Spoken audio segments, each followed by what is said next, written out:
Hello बच्चों, question given है। These questions given below consist of an assertion and the reason.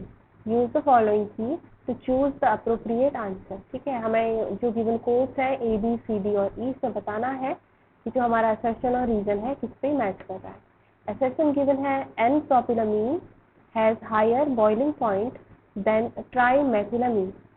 ठीक है, और B है among N-propylamine molecules there is hydrogen bonding but there is no hydrogen bonding among trimethylamine molecule.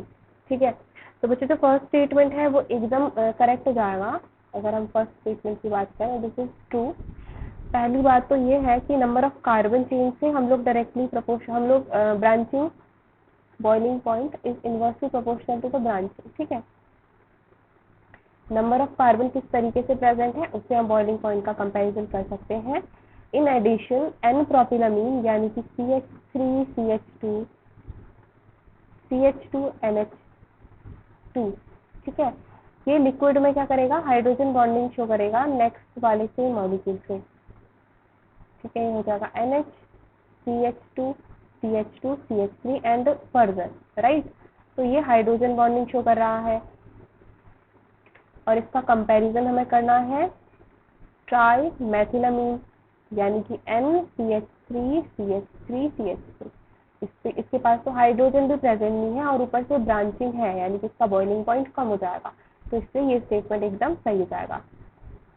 ऐसे अगर हम अपने सेकंड स्टेटमेंट की बात करें, ये बोल रहा है among n propylamine molecule there is a hydrogen bonding but there is no hydrogen bonding among trimethylamine molecule. ये भी सही है, यानी कि इसके जो मॉलिक्यूल्स होते हैं तो हाइड्रोजन बॉन्डिंग होती है, हमने अभी देखी। ठीक है, एक इलेक्ट्रोनेगेटिव एटम, ठीक है, दूसरे एटम के इलेक्ट्रोनेगेटिव एटम से लगे हुए हाइड्रोजन से हाइड्रोजन बॉन्डिंग कर रहा है। तो this is hydrogen bonding which is possible in the case of n propylamine but not possible in the case of trimethylamine, right, क्योंकि इसमें तो हाइड्रोजन ही प्रेजेंट नहीं है।